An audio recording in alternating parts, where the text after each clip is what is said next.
సొదొమ గొమొర్రా పట్టణం మీదకి దేవుని ఉగ్రత వచ్చింది.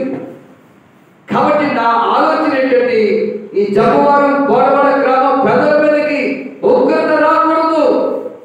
కొంతమంది ప్రార్థనా పరులుగా సిద్ధపరచాలి, కొంతమంది ఆత్మీయులుగా సిద్ధపరచాలి, కొంతమంది విగ్రహపరగతులుగా చేయాలి.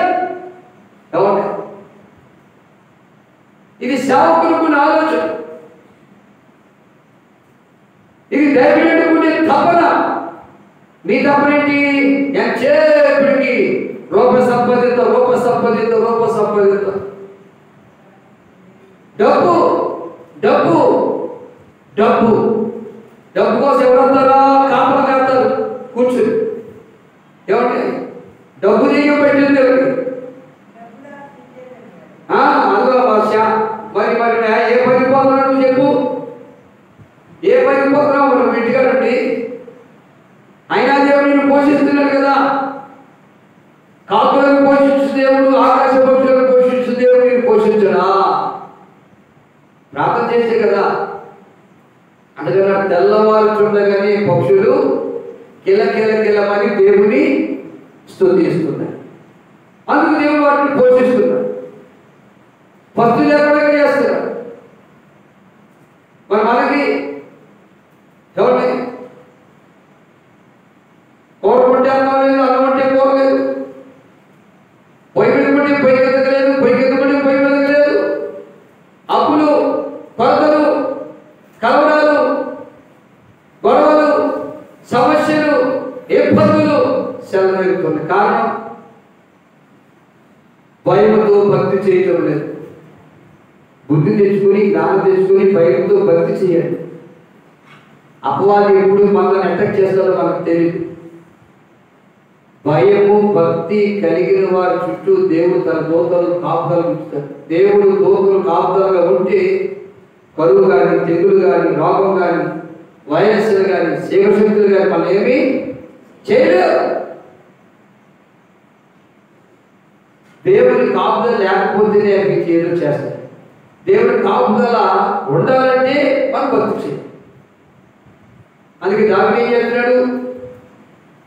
నీవు పంపిన తెగులు నా మీద నుండి, నా మీదకి నీవు పంపు తెగులు వచ్చింది. ఏమొచ్చిందమ్మా? రోగం వచ్చింది.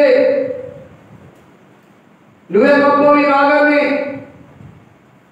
ఈ రోగాన్ని నువ్వే పంపవు కాబట్టి, ఈ జబ్బు నువ్వే పంపవు కాబట్టి ఈ జబ్బు ఈ రోగం నువ్వే తొలగించాలి. ఏదో గాలి వాతావరణాలు బట్టి వచ్చే రోగం అయితే డాక్టర్కి వెళ్తే ఇంజక్షన్ చేసుకుంటే పిల్లలు వాడితే కోర్సు వాడితే పోతేమో, కానీ నీవు పంపిన తెగులు ఏ డాక్టర్ తొలగించలేడు, ఏ మెడిసిన్ తొలగించలేదు. దేవుడే తొలగిస్తాడని నమ్మేటువంటి దావీదు దేవుడి సన్నిధికి వచ్చి ప్రార్థన చేస్తున్నాడు. నీవు పంపిన తెగులు నా మీద నుండి తొలగించుము అంటూ నీ చేతి దెబ్బ వలన క్షీణించుతున్నాను. ఏంటమ్మా అలా క్షీణించిపోతున్నావు అంటారు. ఏంటక్క అలాగైపోయావు అంటారు. ఏంటి ఇలాగైపోయావు? ఏంటి బాబాయ్ తిట్టకుండేవాడు ఇలాగైపోయావు? చేతి దెబ్బ. ఎవరి చేతి? జీవము కలిగిన దేవుని చేతి దెబ్బ వలన మానవులు క్షీణించుతున్నారు. కారణం ప్రార్థన జీవితం లేక, బైబిల్ జీవితం లేక, భక్తి జీవితం లేక.